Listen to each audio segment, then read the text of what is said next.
Yung pong lumabas po na information last week about allegedly meron daw po kayong property sa US na isa pong mansyon. Can you clarify, sir? Ano ba talaga yung pinaka paliwanag po sa likod ito?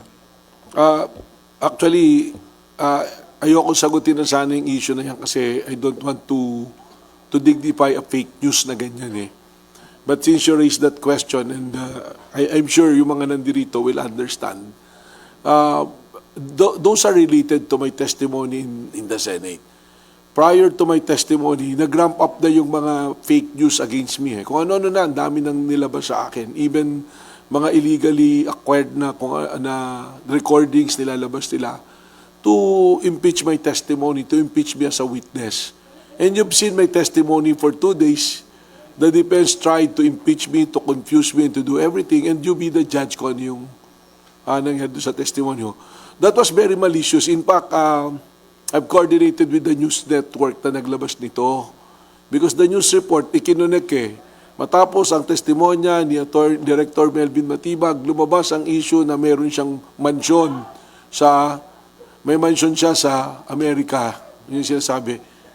Pakikon nyo nga muna yung na meron siyang mansyon sa Amerika, no? Yun yung sinasabi. Ang nangyari, yung pangalan na ginagamit dun sa mansyon, Melvin Matibag.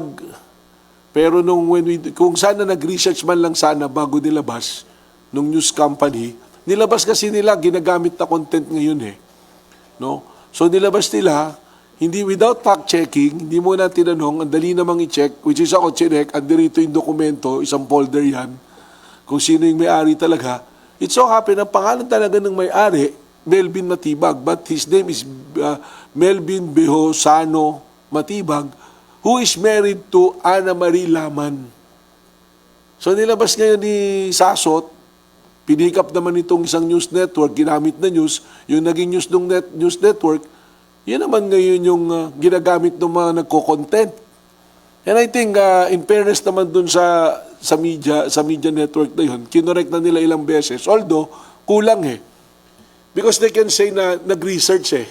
We made the research, hindi naman pala talaga itong Melvin Matibag na ito. In fairness also to the owner. Kasi you can just imagine kung merong mga salbahe ron at akala sa amin talaga yung property na yun, puntahan yung bahay, di ba? Salbahihin yun, di ba? I-vandalize. Kawawa rin naman yung tao na yun. So, ganun yung nangyari dyan. And I categorically deny, wala kaming properties sa abroad. Yung properties namin are all declared on my SALN. And you can get the copy of my SALN. Nandiyan naman yan.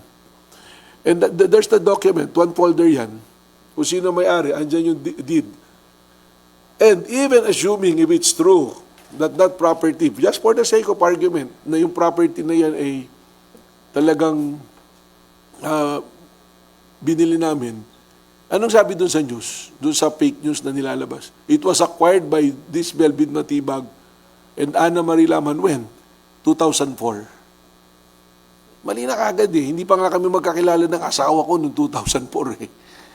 Oh. Pero that's very odd talaga. Kaya minsan, yung mga makikitid yung utak, I don't want to brand what group is that, sabihin na kagad, palusot lang yan. But you check the records, it will bear you out. Very odd kasi 1 in a billion chance, isipin mo, Melvin Matibag pangalan niya. He's 57 years old, living in Stevenson Ranch, yung sinasabing lugar. Ang asawa niya, Ana Marie ang pangalan. And my wife's name is Ann Maria Reni Ann Lourdes G. Matibag.